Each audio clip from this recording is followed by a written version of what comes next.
Pengenalan. Memburu merupakan salah satu tradisi atau aktiviti yang telah lama pupuk pada zaman Paleolitik lagi. Ianya bertujuan untuk manusia mendapatkan sumber makanan dan menjaga keselamatan mereka daripada binatang buas seperti harimau, beruang dan babi hutan. Dengan demikian, manusia cuba memburu binatang tersebut dengan pelbagai cara sehingga wujudnya alatan memburu seperti batu sepihan yang tajam bagi memudahkan aktiviti pemburuan tersebut. Tradisi atau aktiviti tersebut tidak pupus, malahan ianya terus berevolusi dari segi jenis alatan memburu, kawasan memburu dan cara memburu. Dengan berkembangnya bilangan pemburu, maka alatan memburu mula berevolusi dari kecil hingga menjadi besar.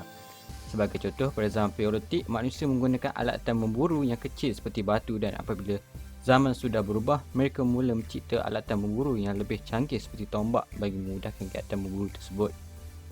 Apabila berada pada zaman logam, alatan memburu seperti mata tombak dan mata lembing digantikan dengan logam supaya ianya lebih tajam dan tidak mudah pecah seperti batu. Ianya juga boleh diasah apabila mata tombak atau lembing tersebut tumpul dan tidak lagi perlu membuat mata yang baru. Oleh hal yang demikian, kita dapat lihat mengapa terdapat pelbagai jenis bentuk dan ciri alatan memburu yang berbeza-beza di muzium yang ada pada zaman kini. Jenis peralatan memburu. Terdapat pelbagai jenis alatan memburu yang digunakan pada zaman dulu. Antara peralatan memburu termasuklah lembing, tombak, panah tradisional, sumpit, tampuling, tiruk ikan dan sebagainya. Selain itu, terdapat juga peralatan memburu burung iaitu jebak.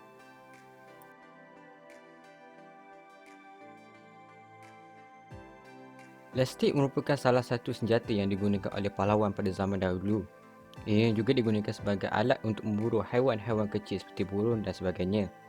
Namun, selepas berlakunya perubahan zaman, lastik kayu kini tidak lagi digunakan sebagai senjata, namun ianya digunakan sebagai alat permainan tradisional oleh masyarakat kampung.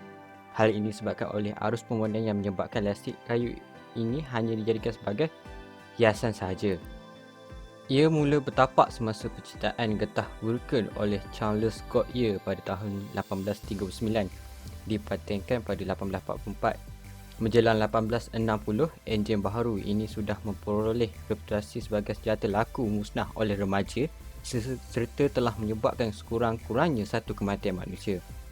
Lastik buatan komersial pula mula didapati pada tahun 1918 dengan pengenalan lastik zip model besi tuang. Namun, hanya selepas Perang Dunia Kedua barulah lastik mula memperolehi lendakan populariti seperti pengesahan. Nilai estetika dia, walaupun penghasilannya cukup mudah dan ringkas, tetapi kesannya terhadap masyarakat dalam menggunakan sebagai senjata pemburuan merupakan satu perkara yang amat menakjubkan. Di samping itu, lastik kayu ini telah dijadikan sebagai salah satu permainan tradisional untuk masyarakat di negeri Kelantan dan masih lagi digunakan sehingga sekarang. Material yang digunakan adalah lastik kayu ini dibuat menggunakan kayu dan getah. Kayu yang digunakan harus bercabang dua sebagai tangkai lastik. Selepas itu, ianya akan diikat dengan seutas getah bagi meletakkan batu dan objek keras sebagai senjata untuk dilastik ke arah sasaran. Cara membuat lastik. Saya dan sahabat saya telah membuat lastik dengan menggunakan bahan yang ada di sekitar kami, iaitu getah tiup tayar, lidah kasut dan kayu bercabang Y. Proses pertama yang dilakukan adalah kami memotong getah tiup tayar tersebut dan mengukurnya sama rata bagi kedua-dua belah.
Proses seterusnya adalah memotong lubang yang kecil di lidah kasut untuk memasukkan tiub tayar yang sudah dipotong.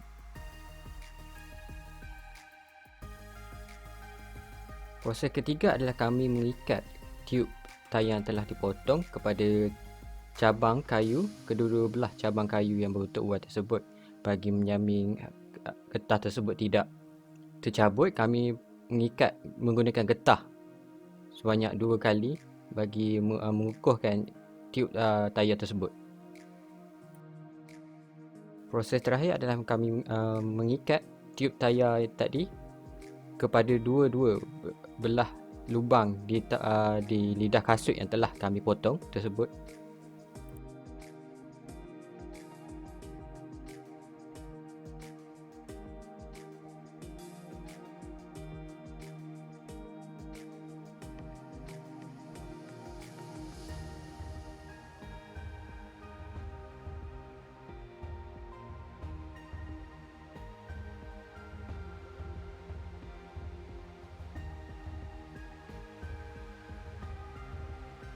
Akhir sekali kami mencubanya dan alhamdulillah ianya telah menjadi, dan kami menggunakan pelurunya dengan mengutip batu yang ada di sekeliling rumah kami tersebut.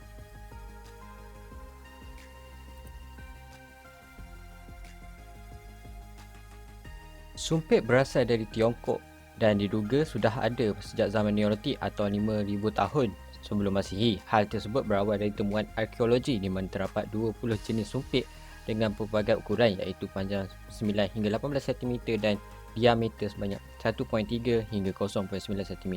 Sumpit temuan tersebut terbuat dari tulang binatang dan ditemukan di daerah Goryeo, Provinsi Jiangsu.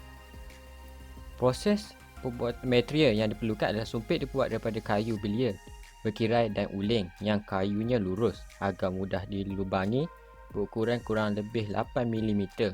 Manakala peluru dibuat daripada kayu yang kecil dan tajam, dan kayu ini kebiasaannya dicelup dengan racun, dan racun itu selalunya diperbuat daripada getah. Dalam video ini kita akan melihat cara membuat sumpit menggunakan buluh.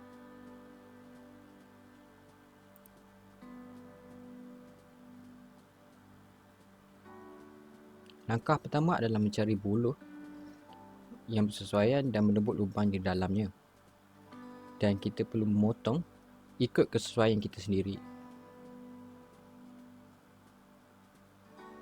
Langkah seterusnya, kita boleh melicitkan permukaan buluh tersebut dengan menggunakan kertas pasir.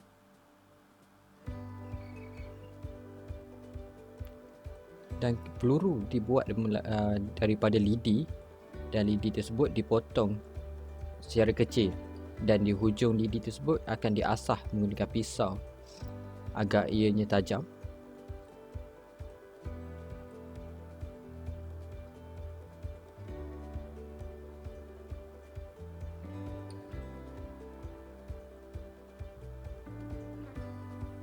Di bahagian belakang lidi tersebut akan dibalut dengan kertas yang tidak terlalu tebal, tidak terlalu nipis, agar lidi tersebut mempunyai jisim dan tidak terlalu ringan.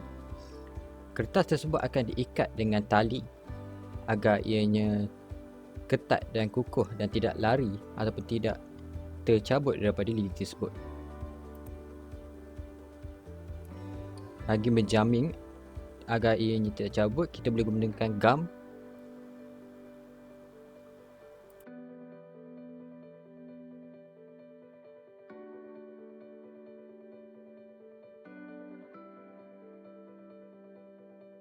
Langkah seterusnya, kita boleh menggunakan alatan yang tajam seperti paku untuk mengkikis ataupun menggores kertas tersebut agar ianya kelihatan seperti bulu.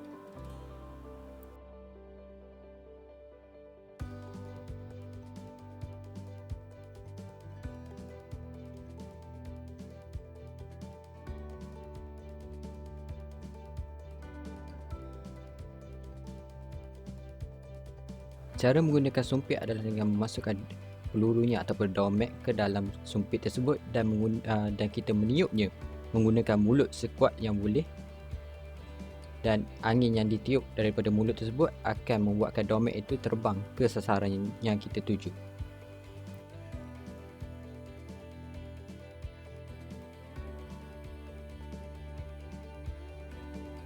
Jebak ialah perangkap yang berbentuk separuh bulatan dengan tapak yang rata dilengkapi pintu kecil serta tempat mengantungi jebak, dan terdapat tali jerak di dalam yang boleh dilaraskan ke pintu jebak.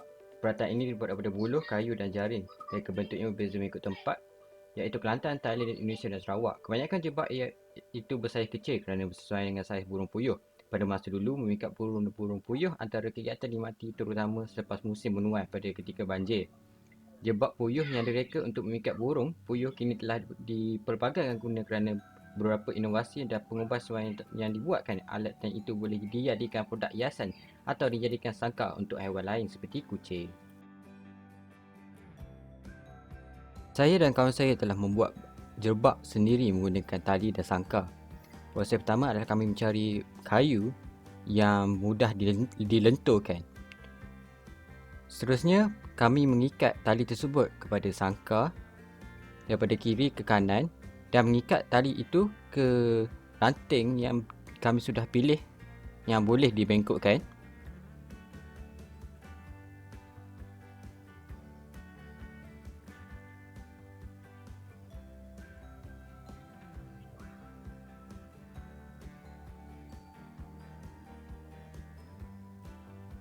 Selepas itu, tali yang diikat di ranting tersebut kami pula mengikatnya dengan mencari kayu yang kecil bagi menampung sangkar tersebut agar ianya tidak terjatuh.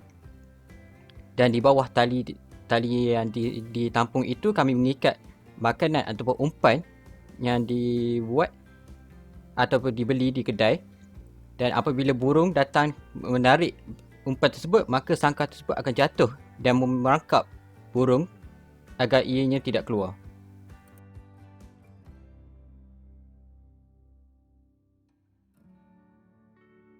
Pengasas Mata Penyelidikan Tamadun Islam Nusantara Hanasuddin Yusof berkata penggunaan panah sudah lama dikuasai masyarakat Melayu sebagai sebahagian penguasaan mereka dalam persenjataan tradisional. Di Alam Melayu, kata Hasanuddin, penggunaan panah turut disebut dalam beberapa catatan sejarah termasuk dalam naskah Sulatus Salatin. Selain itu, catatan mengenai penggunaan panah oleh Raja Gaga Shah Johan dalam Perang Gaga Negara Tun Sri Lanang mencatatkan kemahiran memanah masyarakat Melayu yang disifatkan sebagai sangat mahir. Meskipun tidak banyak maklumat mengenai penggunaan panah di alam Melayu yang boleh ditemui kini, Hasanuddin dalam pengembaraannya menemukan ukiran pemanah di Borobudur yang menunjukkan senjata itu sudah digunakan masyarakat Melayu sejak abad ke-8 lagi. Busur panah kebiasaan diperbuat daripada rotan, kayu dan buluh. Tali panah pula kebiasaan dibuat daripada rotan dan kulit kayu, manakala anak panah pula kebiasaan diperbuat daripada kayu dan buluh yang diletakkan dengan bulu burung atau ayam pada pangkalnya. Dan mata anak panah kebiasaan dicelup dengan racun seperti domet sumpit bagi memudahkan lagi aktiviti memburu tersebut. Mata anak panah biasanya diperbuat daripada besi, kayu, gigi haiwan dan ikan. Selepas ianya siap diasah, buluh tersebut akan diikat di atas dan bawah.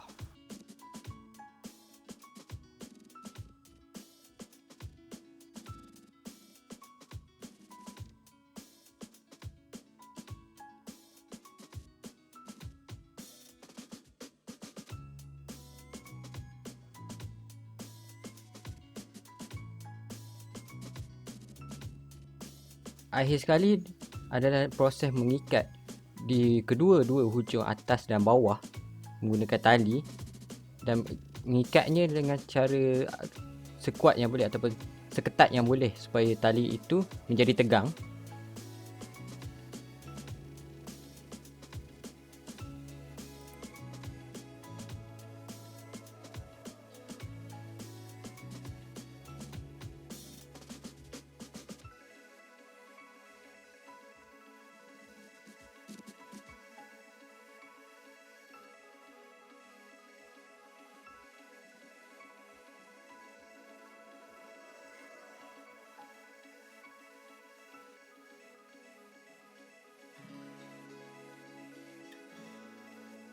Cara penggunanya, panah tradisional menggunakan kedua belah tangan di mana satu tangan memegang busur panah dan satu lagi tangan memegang anak panah dan tali panah.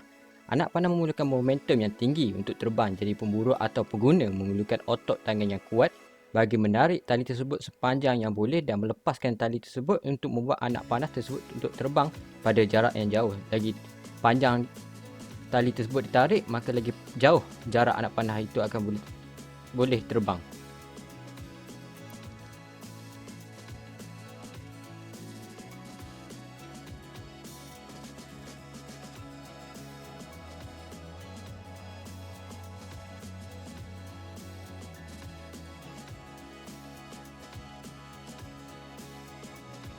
Saya telah membuat temu ramah bersama salah seorang kawan saya sendiri yang merupakan penduduk ataupun orang yang tinggal di Kelantan yang mengetahui alatan berburu ini dengan lebih mendalam.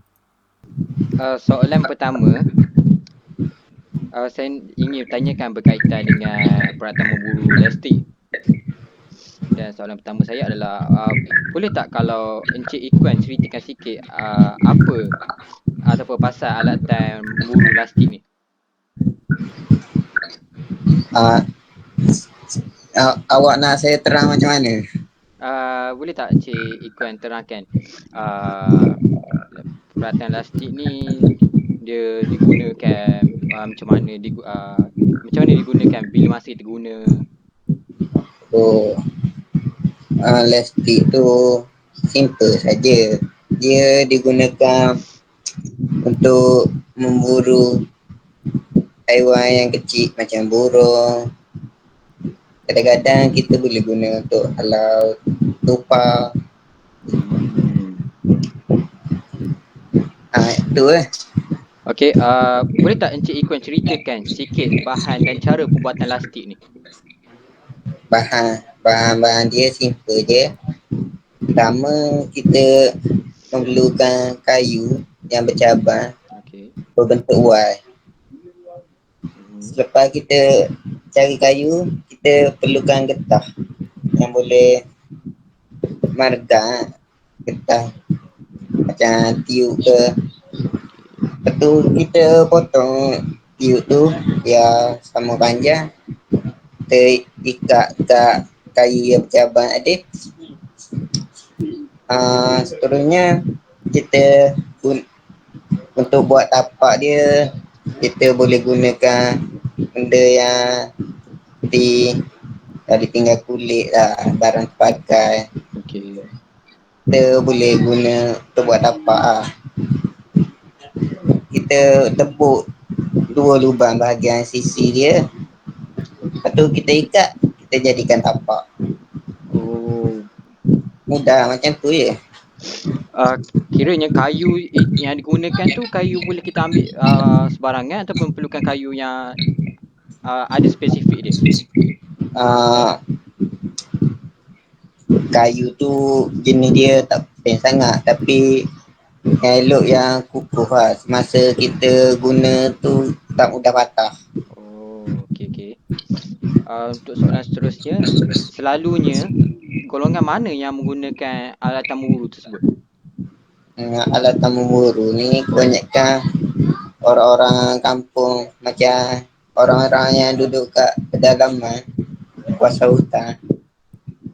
Oh, okey. Kebanyakan zaman sekarang orang guna untuk halau, macam di kebun orang gunakan untuk halau tupai supaya tak merosakkan tanaman mereka. Okey. Ya lah. Okey, yang seterusnya, pernah ke Encik Ikhlas ni menggunakan lastik ni? Sekarang tak guna mana. Dulu time zaman remaja dulu pernah lah. Saya duduk pasar kampung, saya suka lah lestik burung. Macam tu lah, saya lestik. Kadang-kadang saya guna buat alat tupai. Okey. Okey, ada soalan lagi? Kita teruskan dengan alatan memburu seterusnya, iaitu jebak burung. jebak burung. Okey, Okey. jebak burung, bagi apa yang saya faham, jebak burung ini digunakan untuk menangkap burung kan.